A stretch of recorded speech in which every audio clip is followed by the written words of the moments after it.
అయ్యగారికి వందనాలు, అలాగే సేవకులకి నా యొక్క వందనాలు తెలియజేస్తున్నాయి రత్నయ్య గారికి. వాక్య భాగంలోకి వెళ్దాం. సామెతల గ్రంథము 2వ అధ్యాయము నుంచి కొన్ని వచనాలు చూసుకుందాం. అందరూ దేవుని మాటల వైపు మనసు ఉంచండి. మీరు ఎటువంటి ఆలోచన పెట్టుకోకుండా వాక్యం వైపు మీ యొక్క మనసును ఉంచుకోండి.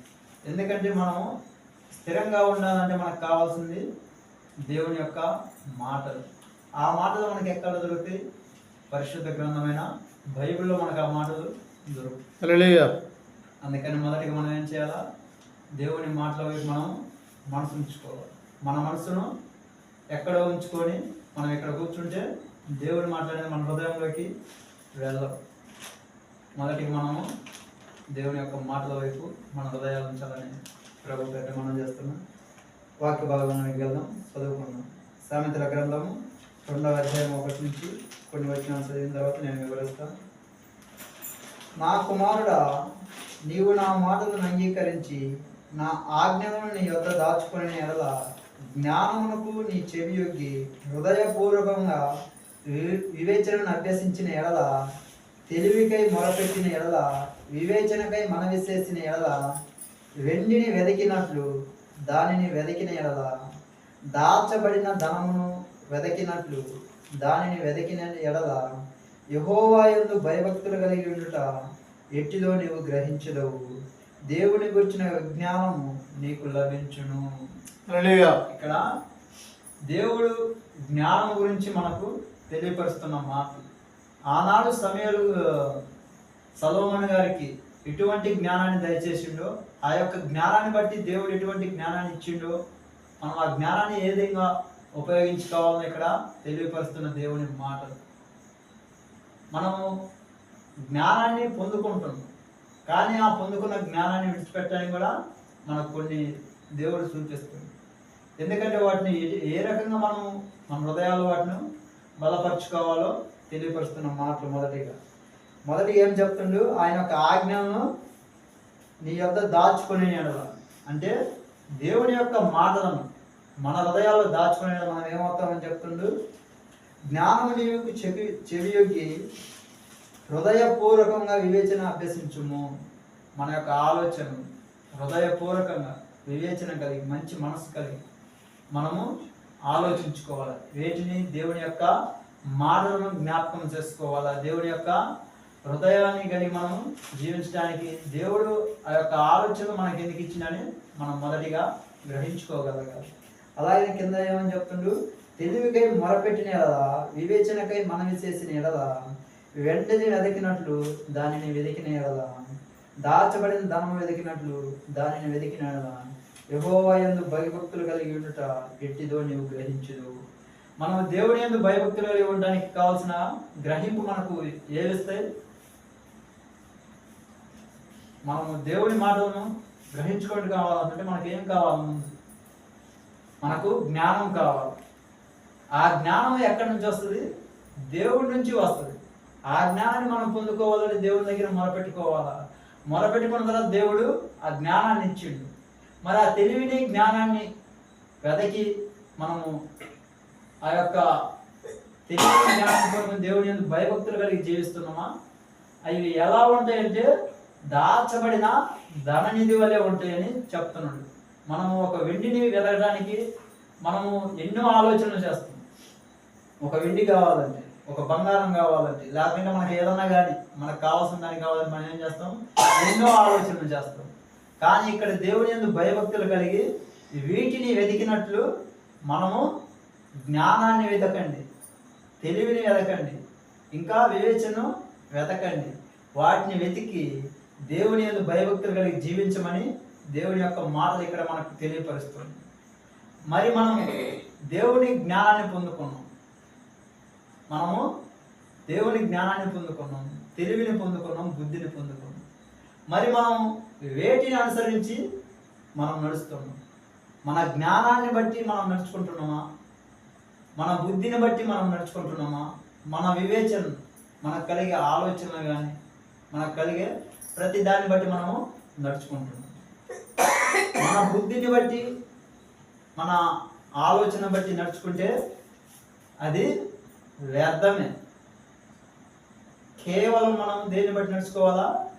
దేవుడిచ్చిన జ్ఞానాన్ని పొందుకొని అప్పుడు మనము బుద్ధిమంతులుగా మన యొక్క హృదయాలను దేవుని యొక్క ఆలోచన వైపు తిప్పి మనము జీవిస్తే అప్పుడు ఆ జ్ఞానాన్ని బట్టి మనము జీవించగలుగుతాం.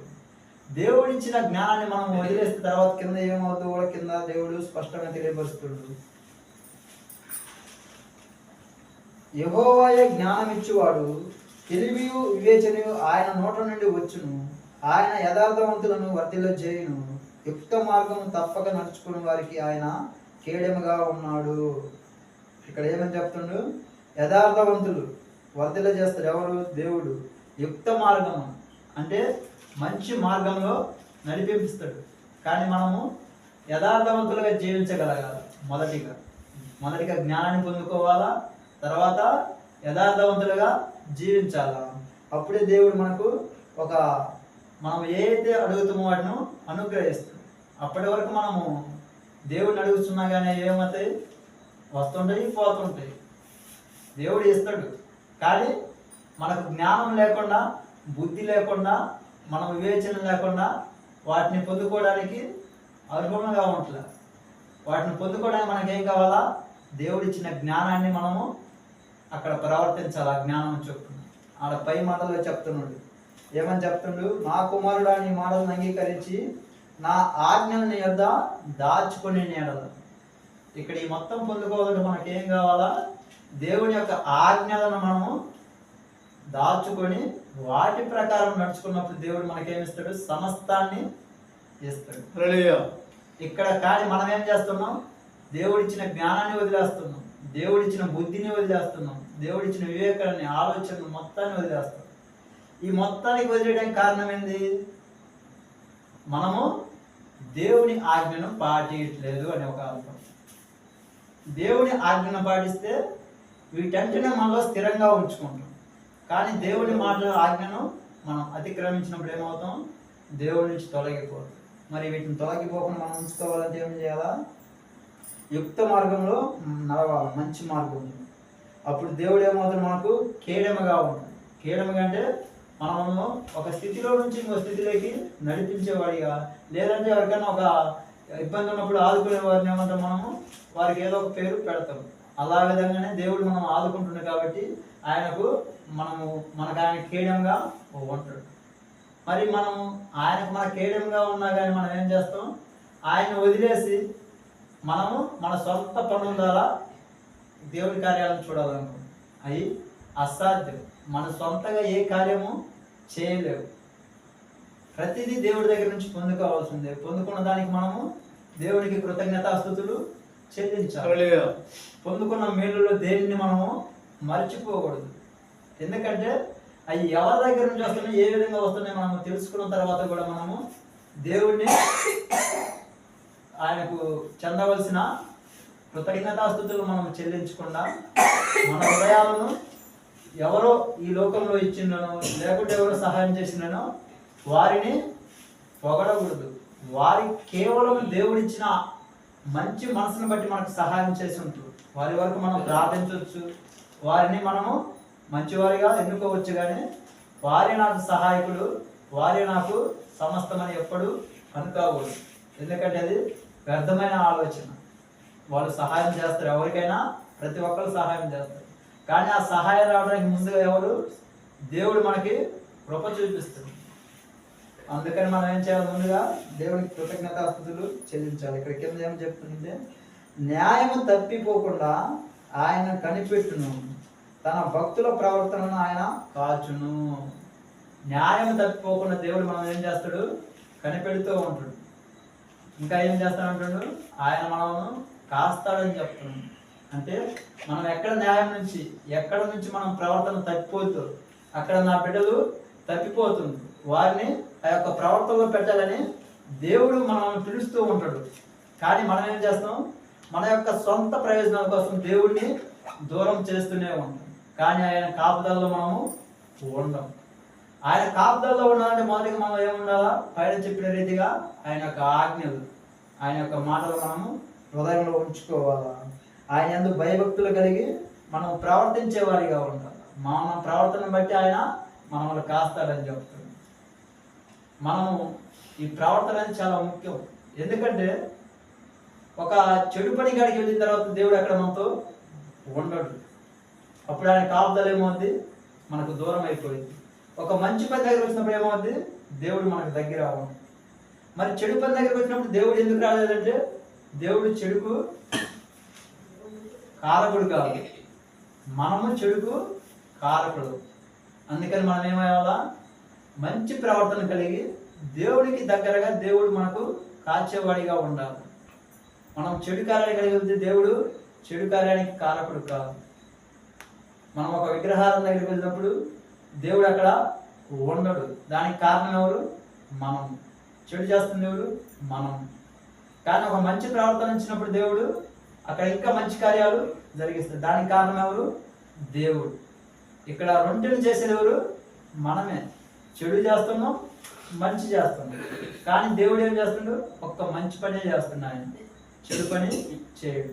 కానీ మనం గ్రహించుకోవాల్సింది ఏది చెడా ఏది మంచి, ఎక్కడికి వెళ్ళాలో ఎక్కడికి వెళ్ళకూడదు, అవి మన హృదయాల్లో భద్రపరచుకోవాలి. కింద అదే రీతికి చెప్తుండు, అప్పుడు నీతి న్యాయములు యథార్థతను ప్రతి సన్మార్గమును నీవు తెలుసుకుందువు. మనం ఎప్పుడు తెలుసుకుంటాం, దేవుడి జ్ఞానాన్ని పొందుకున్న తర్వాత నీతి మార్గాన్ని మనం తెలుసుకుంటాం.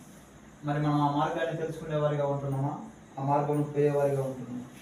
జ్ఞానము నీ హృదయమున చొచ్చును, తెలివి నీకు మనోహరంగా ఉండును, బుద్ధి నిన్ను కాపాడును, వివేచన నీకు కావలి కాయును. ఇక్కడ ఏం చేస్తుంది, జ్ఞానము హృదయంలో స్వచ్ఛనీయమంటుండు. అంటే జ్ఞానాన్ని మన హృదయంలో ఉంచుకోమని చెప్తుండు.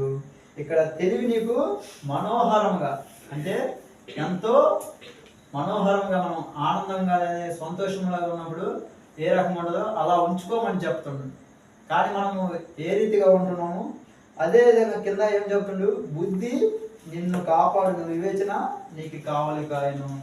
మన యొక్క బుద్ధి మనల్ని కాపాడుద్దని చెప్తుండు. మన యొక్క ఆలోచన మనకు కావలిగా ఉంటుందని చెప్తుండు. మరి మన బుద్ధి, మన వివేచన ఎలా ఉంది, మనకు కావలిగా ఉంటున్నాయా, మనకు కాపాడిగా ఉంటున్నాయా, లేదంటే మనం ఇంకా ఏమైనా కష్టాలు తెచ్చుకునే వారిగా ఉంటుంది. అట్టి వారిగా ఉంటే వాటి నుంచి మనము ఏం చేయాలా, విడుదల కలగజేయమని దేవుడిని ప్రార్థించాలి. అది దుష్టుల మార్గం నుండి, మూర్ఖంగా మాట్లాడు వారి చేతిలో నుండి నిన్ను రక్షించును అని చెప్తున్నాడు దేవుడు. మనం ఎప్పుడైతే ఈ యొక్క జ్ఞానాన్ని, బుద్ధిని, వివేకాన్ని పొందుకుంటామో అప్పుడు దేవుడు ఏమని చెప్తుండో, మనము వాటిని ఈ చెడు మార్గం నుంచి, మూర్ఖత్వం వారి నుంచి, దుష్టుల నుంచి రక్షిస్తాయని చెప్తుంది. మరి రక్షణ మనం పొందుకునే వారిగా ఉంటున్నామా? రక్షణ పొందుకొని దేవుని బిడ్డలుగా జీవిస్తూ ఇంకా పాప మార్గంలో ఉంటూ దేవుడికి దూరంగా ఉంటున్నాం. ఇప్పుడు మనం ముందుగా చెప్పుకున్నాం, చెడుకు దేవుడు కారకుడు కాదు, మంచికే కారకుడు. ఇక్కడ మనము దేవుని ద్వారా పొందుకున్న తర్వాత దేవుడిని వదిలిపెట్టేసి చెడులోకి వెళ్ళినప్పుడు దేవుడు మనకు దూరంగానే ఉంటాడు. నువ్వు మరలా తిరిగి ఎప్పుడైతే దేవుని దగ్గరికి వస్తావో అప్పుడే దేవుడు ఆయన మంచి కార్యాలు మన ద్వారా చేయిస్తాడు. మరి ఆ కార్యాలను చేసుకునే వారిగా మనం ఉంటున్నామా, లేదంటే వాటిని వదిలేసి ఇంకా చీకటి మార్గంలో పోయేవారిగా ఉంటున్నాము? కింద వచ్చిన 11 వచ్చిన తెలియపరుస్తుంది, అట్టి వారు చీకటి త్రోవలు నడువదని యథార్థ మార్గములను విడిచిపెట్టేదరు, కీడు చేయ సంతోషించుదురు, అతి మూర్ఖులుగా ప్రవర్తన యందు ఉల్లసించుదురు.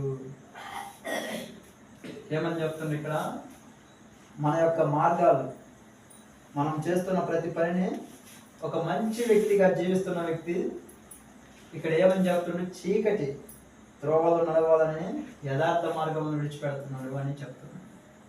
అంటే ఇవి దేనికి సూచనగా ఉన్నాయి, ఒక దేవుని బిడ్డగా నమ్మి, దేవుని యందు బాప్తిసం పొంది, దేవుని యందు ఎన్నో కార్యాలు చూసి, దేవుని మార్గంలో నడవకుండా మూర్ఖత్వ మార్గంలో నడిచి చీకటి త్రోవలో నడుస్తున్న వారికి తెలియపరుస్తుంది. ఎందుకంటే ఫస్ట్లో జ్ఞానాన్ని పొందుకుని దేవుని యందు ఉన్నారు, కానీ దీంట్లో ఆనందం లేదు. ఎందుకంటే వారు కోరుకుంటుంది దుష్టుల మార్గం కాబట్టి. ఆ యొక్క త్రోవలో వెళ్ళడానికి ఏం చేస్తుండ్రు, ఆ యొక్క యథార్థతను, ఆ యొక్క నీతిని, దేవుడి కార్యాన్ని సమస్తాన్ని వదిలిపెట్టి చీకటి త్రోవలోకి వెళ్ళటానికి, మూర్ఖత్వ మార్గంలోకి వెళ్ళటానికి ఏం చేస్తుండ్రు? నీతి, న్యాయము, యథార్థతను, దేవుడి మాటలను పక్కన పెట్టేసి వారు చెడు కార్యాలకు వెళ్తున్నారని దేవుడు ఇక్కడ తెలియపరుస్తున్నమా. మొదటిగా అన్ని పొందుకున్నారు, కానీ తర్వాత ఏమైంది? ఆ యొక్క ప్రవర్తన ద్వారా మొత్తాన్ని వదిలేసి, అప్పుడు దేవుడు తెలియపరుస్తున్న మాటలు, కీడు చేయు సంతోషించుదురు, అతి మూర్ఖుల ప్రవర్తన యందు ఉల్లసించుదురు. ఇక్కడ కీడు చేయడానికి ఏం చేస్తుండ్రు? దేవుడి నుంచి తొలగిపోతుండ్రు. వారి యొక్క ఆనందం పొందడానికి ఏం చేస్తుండ్రు? దేవుని కార్యాలను వదిలేస్తుండ్రు. కానీ ఇక్కడ దేవుడు ఒకటే మాట చెప్తుండ్రు, ఆయన త్రోవలో నడవమని చెప్తుండ్రు. ఆయన యొక్క ఆజ్ఞలను మన హృదయంలో భద్రపరుచుకొని దేవుని యొక్క మాటకు లోబడి జీవించమని ప్రభువు తెలియపరుస్తుంది. మనం దేవుని మాటకు లోబడి ఆయన యొక్క జ్ఞానాన్ని పొందుకొని ఆయన యొక్క చిత్తానుసారంగా జీవించినప్పుడే మనకు సమస్తము జరుగుతుంది. ఈ యొక్క జ్ఞానాన్ని పొందుకొని మనము దేవుని బిడ్డలుగా జీవించాలని ప్రభు పేరిట మనం చేస్తున్నాం. దేవుడి యొక్క వాక్యాన్ని మనలో బలపరుచుకునే. ఆమేన్.